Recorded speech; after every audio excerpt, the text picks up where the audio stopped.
छात्र छात्री वृंद समस्त को आज स्वागत जनाऊँ। जानी कृमि गोटे हूँ परजीवी सी आम शरीर में प्रवेश प्रवेश कला सी के उपकार करे आमर खाद्यपेय खाई सी बढ़े आमर उपकार कर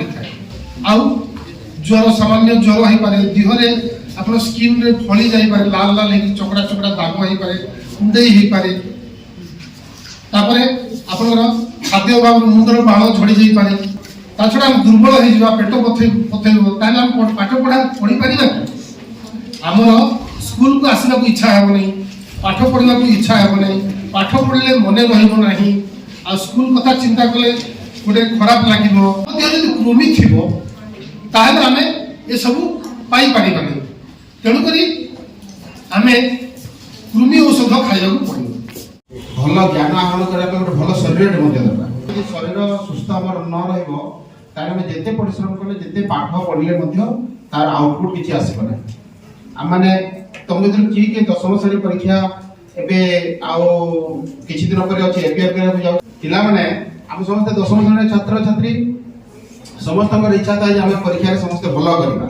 किंतु जदि आमर परीक्षा देला समय पाठ पढ़ला समय पेट काटुथबो बांती होउथबो आमको गोटे शरीर कंफर्टेबल लागुन आम रिजल्ट कदापि भल हम ना आम जिते मेधावी छात्र होता ना कहीं किंतु सबुठ बड़ जिनस सफा सुतरा रहा एवं समयांतर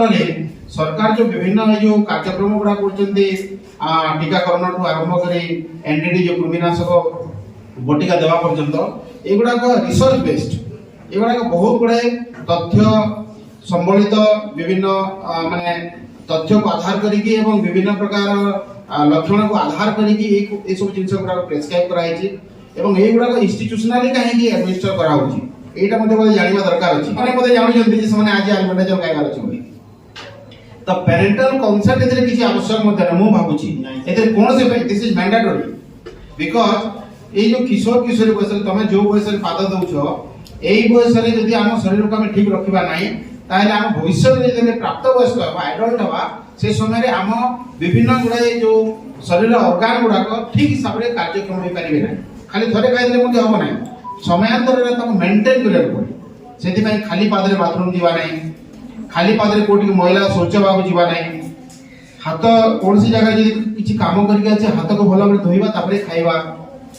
मध्याह्न भोजन नेबा आगरु टिके हाथ गोड़ धोई के आसीबा तापरे बसी खाइबा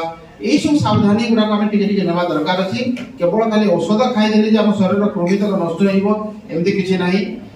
আমি তার সহিত কিছু হাইজিনিক অভ্যাস প্র্যাকটিস মধ্যে আমাকে মানে মেইনটেইন করা পড়িব जोटा कि आमे कोचे सेफ्टी प्रोटोकॉल एमडीएम रे मते तुमन बारंबार कुआ होची खाइबा समय कोन करबा उचित न होची जोटा हम स्कूल रे तुम कहूचू तुम करूछ ता घरे मते पालन करिवो एवं आज जो पिला मने खाइ परिबो नै तुम जो संग साथी पढि आसी नथिबे 17 तारिख दिन गोटे मॉप अप डेट अछि गोटे बैकअप अछि से दिन जो पिला आज खाइ नथिबे 17 तारिख दिन समान को तुम कहिबो जे एटा खाइले किछि क्षति हो नै करि औषध निश्चित भाव रे खाइबा जंती यह गोटे ब्रेक करबा ए जो साइकिल चली पैरासाइट रो जो साइकिल चली ताको गोटे ब्रेक कर देले से भविष्य रे से हमें आलबेंडर खाइबा को पड़िबो ना हम उत्तर पड़ी अब ये ब्रेक करबा बहुत बड़ जरूरी कथा सेंती आपण माने जो एमडीएम रे स्कूल रे खाउछंती कि घरे भी खाउछंती लैट्रिन जाउछंती सब हाथ धोइ अभ्यास रखंतु प्राय ये कृमि भीतर को जीव नहीं कृमि संक्रमण हेबा द्वारा छात्र छात्री मान तो निश्चित भाव में सुस्थ होगी बचिबा दरकार कारण से माने होचंती देशर भविष्य एवं आगामी दिन गोटे गोटे सुनागरिक जो माने कि देशर शासन डोरी को आगे नहीं पारिबे समस्तकर भरोसा समस्तकर आशा होचंती हमर छात्र छात्रीगण तो निहाती से माने मेंटली फिजिकली सुस्थ हेबा दरकार कृमि संक्रमण द्वारा समस्त जानो हमर रक्तहीनता हो एवं अन्य विभिन्न रोगर शिकार आमे हेबा छात्र छात्री माने जदि रक्तहीनतार शिकार होती कृमि संक्रमण आक्रांत होती ताले निश्चित भाव से हालिया हो भोक कमिज इनएक्टिव हो पाठ पढ़ार मन रही स्मरण शक्ति कमिज से खेल कूद सब किसी करें जो बयस से पाठ पढ़ा कथा खेल कूद करने द्वारा सब से सब कमिज तो निहाती भाव आम रक्तहीनतार शिकार न हो प्रतिरोध करवा से निश्चित भाव में जो आज आमर हूँ कृमिनाशक औषध आल्बेंडाजोल टैबलेट समस्ते खाइबा ଆଉ ସାର୍ ତ ସବୁ କହିସାରିଲେଣି, ତାକୁ ଆମେ ଚୋବେଇକି ଖାଇବାକୁ ପଡ଼ିବ, ତାପରେ ପାଣି ପିଇବାକୁ ପଡ଼ିବ। ତୁମେ ଗୋଟେ କର୍ପୋରେଟ୍ ତୁମେ ସମସ୍ତେ ଆମର ଏଠି ମତେ ସିନା ଅତିଥିବୃନ୍ଦ କହିଲେ, ତ ସେଇ ଅନୁସାରେ ସ୍ୱଚ୍ଛତା ଅବଲମ୍ବନ କରିବ ଏବଂ କୃମିନାଶକ ଔଷଧ ଖାଇ ଆଗାମୀ ପରୀକ୍ଷାରେ ଭଲ କରିବ ସେଇ ଆଶା ରଖି କୃମି କେତେ ପ୍ରକାର କିଭଳି ଭାବରେ ଆପଣଙ୍କୁ ସଂକ୍ରମିତ କରିଥାଏ, ଆପଣଙ୍କର କି ଲାଭ କି କ୍ଷତି ଏସବୁ ବିଚାର ସାର୍ କରିସାରିଛନ୍ତି। ଏଡିଏମ୍ ସାର୍ ଆପଣଙ୍କୁ ସମସ୍ତ ବିଷୟ ବୁଝେଇଛନ୍ତି, ସମସ୍ତ ବିବରଣୀ ପ୍ରଦାନ କରିସାରିଛନ୍ତି ଏବଂ ଆମର ଡିଆଇପିଓ ସାର୍ ବି ଅତି ସହଜରେ ବଢ଼ିଆ ଭାବରେ କହିଲେ ଟ୍ରାନ୍ସମିଶନ୍ ଆମର